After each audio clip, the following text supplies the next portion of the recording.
Ujjain reporter Nilesh Malviya की खास खबर। कार सेवकों ने किए अपने अनुभव साझा। अयोध्या में विवादित ढांचे को हटाए जाने हेतु कर सेवा की गई, जिसमें बाबा महाकाल की नगरी उज्जैन से भी हजारों की संख्या में कार सेवा के अयोध्या के लिए रवाना हुए और 1989 तथा 1992 में कार सेवा कर कलंक को मिटाने में अपनी भूमिका निभाई।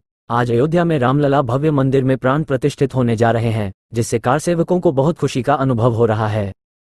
और 22 जनवरी को अयोध्या में रामलला उसी जगह पे विराजित हो रहे, आपको कैसा अनुभव महसूस हो? बहुत अच्छा अनुभव हो रहा है, क्योंकि एक लंबा संघर्ष राम जन्मभूमि के लिए चला।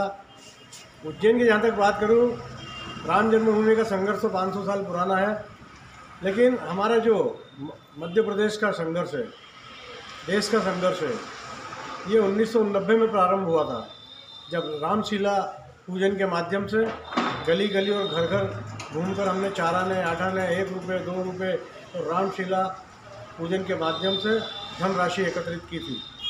जब से यह संघर्ष जारी रहा। आपके अनुभव क्या रहे हो? बड़ा कठोर अनुभव रहे हैं, क्योंकि उस समय की तत्कालीन सरकारें, केंद्र में कांग्रेस की सरकार, उत्तर प्रदेश में मुलायम सिंह की सरकार, कार सेवकों को 1990 में जो कार सेवक अयोध्या के लिए रवाना हुए थे, उन कार्य सेवकों के ऊपर अंग्रेजों जैसा जुल्म मुलायम सरकार ने किया था। लाठीचार्ज, गोली कांड, कार्यकर्ताओं को मार मार के सरयू नदी में कई कार्यकर्ता हमारे बह के चले गए, जिनका आज तक पता नहीं है। कई कार्यकर्ता गोली कांड में मारे गए, कई कार्यकर्ताओं पर लाठीचार्ज हुआ। मेरे साथ उस समय शांति स्वरूपानंद जी महाराज, उदय सिंह जी पंड्या, हम एक ही जत्थे में साथ में गए थे। झांसी के आगे चीर गांव में मुलायम सिंह की पुलिस ने हमें रोका। रोकने के बाद बस में से उतारा और शांति स्वरूपानंद जी और उदय सिंह जी पंड्या के ऊपर हमला किया, जिसमें उदय सिंह जी पंड्या का एक हाथ टूट गया। हमने उनका वहाँ पर इलाज कराया। उसके बाद में हमें चीर गांव के कृषि महाविद्यालय में खुली जेल के अंदर 6 दिन तक बंद रखा और उसके 6 दिन के बाद फिर हमको रिहा करा मध्य प्रदेश की ओर। तो इस प्रकार से उस समय मुलायम सिंह का काफ़ी कहर, लेकिन उसके बाद भी कार सेवक वहाँ तक पहुँचने में कामयाब हुए। उसके बाद 1992 में जब दूसरी बार कल्याण सिंह की सरकार बनी उत्तर प्रदेश में, तो हम लोग ट्रेन के माध्यम से, जिसमें भारत जैन, शिवा कोटवानी, किशोर खंडेलवाल, हम जैसे कार्यकर्ता एक जत्थे के रूप में अयोध्या पहुँच गए। अयोध्या में हम सबको ठहराया गया। वहाँ पर भंडारा लंगर के अंदर हमारा भोजन होता। उसके बाद अडवाणी जी, उमा भारती और डॉक्टर मुरली मनोहर जोशी की एक सभा हुई।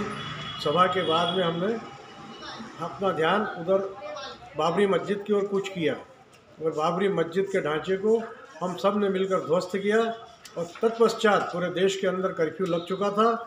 हमें फैजाबाद जाना था, फैजाबाद से हमें उज्जैन की ओर आना था, लेकिन कर्फ्यू के कारण हम बड़ी मुश्किल से फैजाबाद पहुँचे और ट्रेन के माध्यम से उज्जैन आए। लेकिन रास्ते में एक भी स्टेशन पर चाय पानी या खाने पीने की कोई व्यवस्था नहीं थी। हम भूखे प्यासे उस ट्रेन के माध्यम से उज्जैन पहुँचे। उज्जैन पहुँचने के बाद जब हम घर आए तो स्थानीय पुलिस राष्ट्रपति शासन लग चुका था। भारतीय जनता पार्टी की चारों सरकारों को भंग कर दिया था और पुलिस ने हमारे घर पर दबिश देना चालू की, जिसमें हमारे 2 साथी प्रेम गहलोत और बाबू गहलोत पुलिस के हाथ लग गए।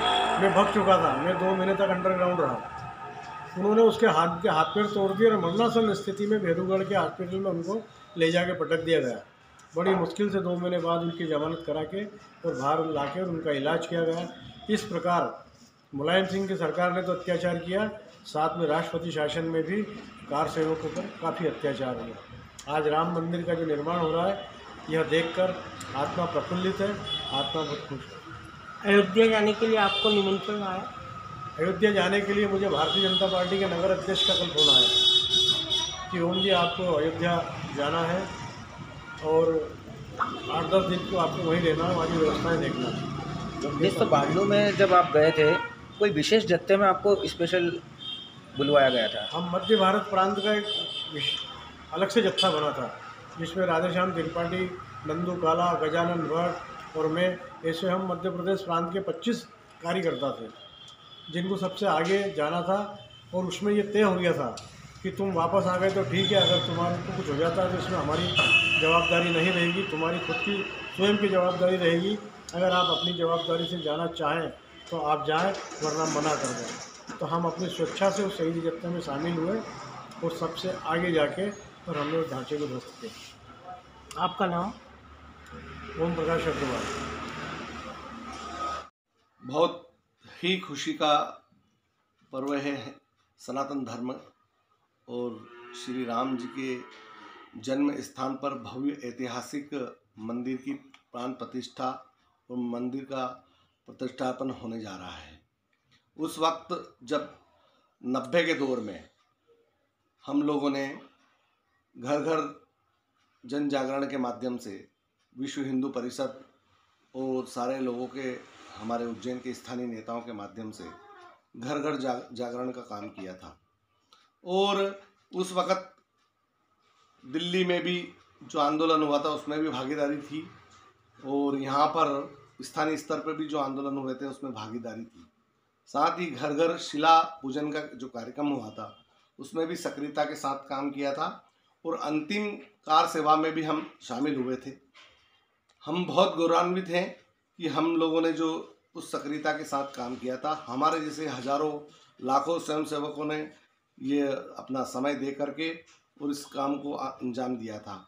आज बहुत ही खुशी की बात है कि न्यायालय के निर्णय आने के बाद देश के प्रधानमंत्री माननीय नरेंद्र मोदी जी ने इतना ऐतिहासिक काम करके उस मंदिर के भव्य निर्माण और सरयू नदी के तट पर घाटों के निर्माण सहित एक देश और दुनिया के लिए एक धार्मिक पर्यटन स्थल के रूप में और हमारे राम जी के मानस चरित्रकार करने के लिए जो काम किया है वो बहुत ही सराहनीय है।